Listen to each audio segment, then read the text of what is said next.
ఓం సాయిరామ్. శ్రీ సచ్చిదానంద సమర్థ సద్గురు సాయినాథ్ మహారాజ్ కీ జై. మన సాయి కుటుంబ సభ్యులందరికీ నమస్కారం అండి. ఎలా ఉన్నారు, ఏం చేస్తున్నారు? మీరందరూ కూడా సంతోషంగా, క్షేమంగా, ఆరోగ్యంగా ఉండాలని, సాయినాథుని యొక్క ఆశీస్సులు మనపై ఎప్పుడు ఉండాలని మనస్ఫూర్తిగా ఆ సాయిని వేడుకుంటూ, ముందుగా అందరికీ కూడా కార్తీక మాసపు గురువారపు శుభాకాంక్షలు.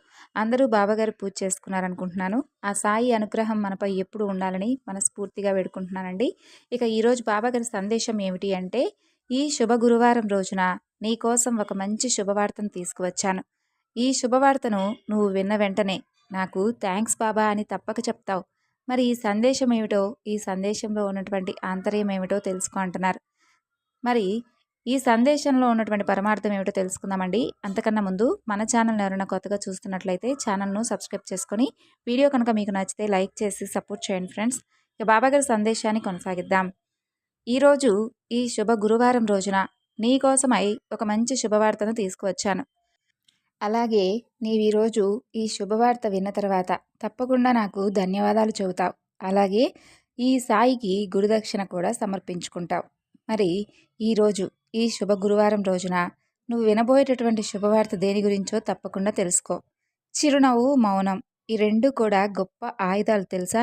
చిరునవ్వు ఎన్నో సమస్యలకు పరిష్కారం చూపిస్తే, మౌనం అనేది ఎన్నో సమస్యలను మన దగ్గరకు రాకుండా చేస్తుంది. కాబట్టి ఎప్పుడూ కూడా చిరునవ్వుతో ఉండు. ఎన్ని కష్టాలు నిన్ను పలకరించినా, ఎన్ని సమస్యలు నిన్ను ఎంతగా చిత్రవదకు గురి చేసేలా చేసినా, నువ్వు మాత్రం వాటికి ఏమాత్రం జంకవద్దు. కేవలం చిరునవ్వుతో మాత్రమే వాటిని ఎదుర్కొంటూ ఉండు.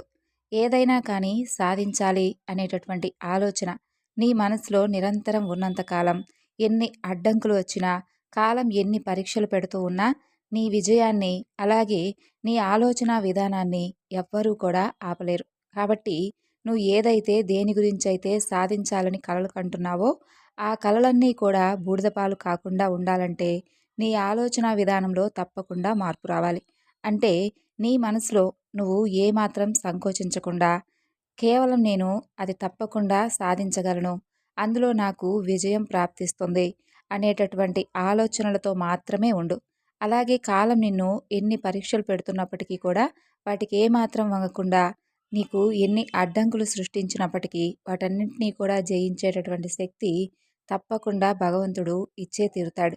ఏ మానవుడికైనా కానీ కష్టాలు, సమస్యలు కేవలం పరిమితంగా, అంటే ఇన్ని రోజులని వారికి ముందే రాసిపెట్టుంటుంది. కాబట్టి అంతవరకు, ఆ సమయం వచ్చేంత వరకు మీరు ఎన్ని, అంటే వాటి గురించి తప్పించుకోవాలనుకున్నా, వాటి ఆలోచనల నుండి బయటపడాలనుకున్నా కూడా కాలం అనేది పరీక్షలకు గురి చేస్తూనే ఉంటుంది.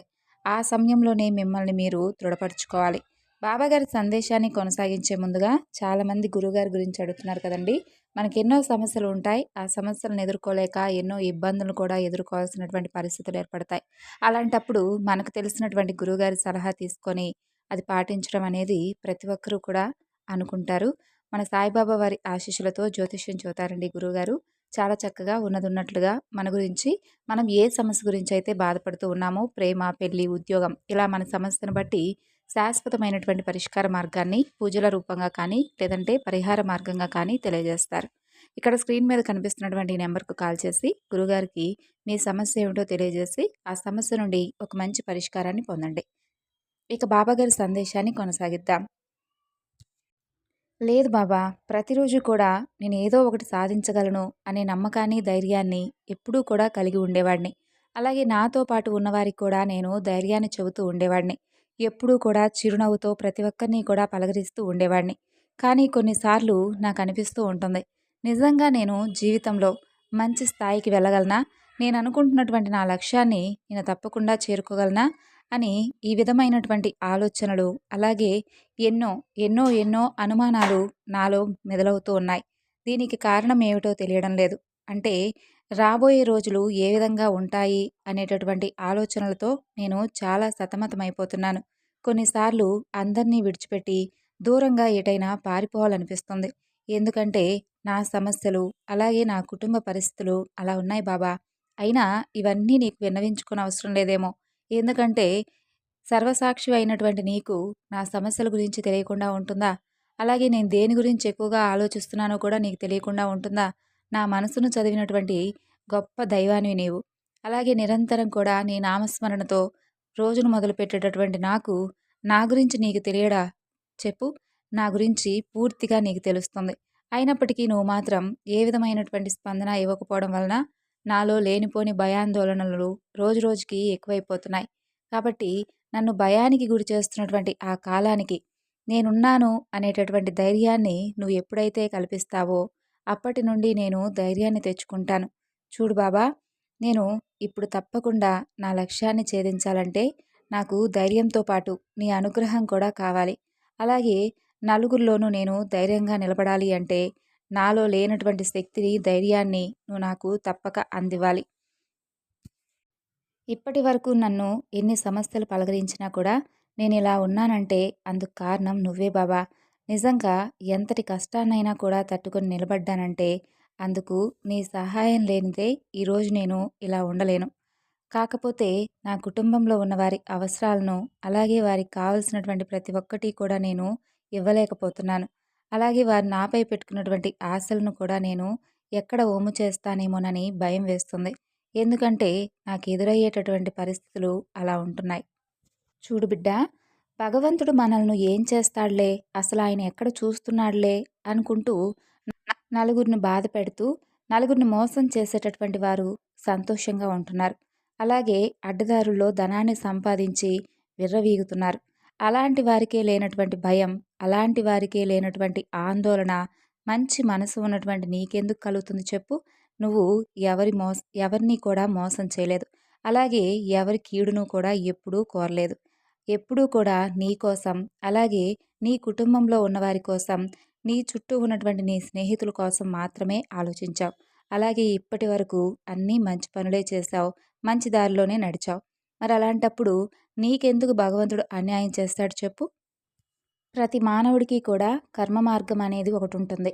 కాబట్టి ఆ మార్గంలో పరీక్షా గడియలు వస్తూ ఉంటాయి, వెళ్తూ ఉంటాయి. ఆటంకాల రూపంలో, సవాళ్ల రూపంలో, సమస్యల రూపంలో తారసపడుతూనే ఉంటాయి. ఎవరికైతే వాటిని నిరంతరం కూడా ఎదిరించగలిగినటువంటి సామర్థ్యం ఉంటుందో వారి జీవితాలే ఒడ్డుకు చేరుకుంటాయి. కాబట్టి నిరంతరం కూడా నీకెన్ని సమస్యలు ఎదురైనప్పటికీ, ఎన్ని కష్టాలు నిన్ను పలకరించినప్పటికీ వాటన్నిటినీ కూడా ఎదిరించగలిగినటువంటి సామర్థ్యం నీలో ఉంది కాబట్టే కాలం నిన్ను పదే పదే పరీక్షలకు గురిచేసేలా చేస్తుంది. కాబట్టే నీకు ఈ విధమైనటువంటి పరీక్షా గడియలు ఎదురుపడుతూ ఉన్నాయి. అయితే నీ జీవితం కూడా ఒడ్డుకు చేరుకోబోతుంది. కాబట్టే ఇన్నిసార్లు ఒకేసారి ఇన్ని సమస్యలను ఎదుర్కొంటున్నావు. పట్టుదల అనేది ఎలా ఉంటుందో తెలుసా? ఒక పని మీద చాలా ఇష్టాన్ని పెంచుతుంది. అదే సోమరితనం అనేది సులువైనటువంటి పనిని కూడా కష్టతరం చేస్తుంది. నీలో పట్టుదల ఎక్కువగా ఉంది. అలాగే పని మీద కూడా ఎక్కువ ఇష్టత చూపిస్తూ ఉంటావు. కాబట్టి ఈ రెండూ ఉన్నటువంటి నీకు విజయం తప్పకుండా వరిస్తుంది. కాలం సహకరించడం లేదు కదా, కష్టాలు, సమస్యలు ఎదురవుతున్నాయని అనుకుంటూ నీ కర్తవ్యాన్ని మాత్రం నువ్వు ఎప్పుడూ మర్చిపోకూడదు సుమా. కాబట్టి ఎప్పుడూ కూడా నీ కర్తవ్యాన్ని మర్చిపోకుండా నీ పనిని నువ్వు చేసుకుంటూ వెళ్ళు. మంచి విజయం నీ సొంతమవుతుంది. ఈ లోకంలోనే ఎవరూ శాశ్వతం కానప్పుడు నీ సమస్యలు, కష్టాలు మాత్రం నీకు శాశ్వతంగా ఉంటాయని ఎలా అనిపిస్తుంది చెప్పు? కాబట్టి వాటి గురించి నువ్వు ఆలోచిస్తూ నిన్ను నువ్వు ఒత్తిడికి గురి చేసుకోనవసరం లేదు. నేను నీకు ఎప్పుడూ తోడుగా ఉంటాను. నిన్ను జాగ్రత్తగా నడిపిస్తాను. ఎలాంటి గడ్డు పరిస్థితినైనా కానీ తప్పకుండా మారుస్తాను. ఒక మంచి శుభవార్తతో నువ్వు దేని గురించైతే ఆలోచిస్తూ కలలు కంటున్నావో ఆ పనిలో ఒక మంచి శుభవార్తను వినేటటువంటి గొప్ప యోగం నీకు రాసిపెట్టి ఉంచాను. ఈ శుభ గురువారం రోజున నువ్వు చేస్తున్నటువంటి పనిలో ఒక మంచి మార్పు వచ్చి దాని నుండి నీకు గొప్ప ధనలాభం కూడా వరించబోతుంది. దాని ద్వారా నువ్వే నాకు ధన్యవాదాలు బాబా అని చెప్తావు. అలాగే ఈరోజు నిన్ను గురుదక్షిణ కూడా అడగబోతున్నాను. అదేమిటో తెలుసా? నీ చిరునవ్వు. నువ్వెప్పుడూ కూడా ధైర్యాన్ని కోల్పోకూడదు. నీకు ఎప్పుడైనా కానీ భయం వేస్తే ఈ బాబా నేనున్నానని గుర్తు చేసుకుంటూ ఉండు. ఎక్కడో ఉన్నాననుకో మాకు, కేవలం నీ చుట్టూ ఉన్నాననుకో, నీ పక్కనే ఉన్నాననుకో, అప్పుడు మాత్రమే నీకు నిండుగా ధైర్యం వస్తుంది. నీ చిరునవ్వును నాకు గురుదక్షిణగా సమర్పించు చాలు. నువ్వు చిరునవ్వుతో ఉంటే ఈ బాబా కూడా నిన్ను చూస్తూ సంతోషంగా ఉంటాడు. విన్నారు కదండి బాబాగారి సందేశం. ఈ సందేశం మీ అందరికీ కూడా నచ్చింది అనుకుంటున్నాను. నచ్చితే తప్పకుండా మరికొంతమందికి షేర్ చేయండి. మరొక చక్కని బాబాగారి సందేశంతో మరలా కలుసుకుందాం. అంతవరకు నమస్కారం. ఓం సాయిరామ్. సర్వే జనా సుఖినో భవంతు.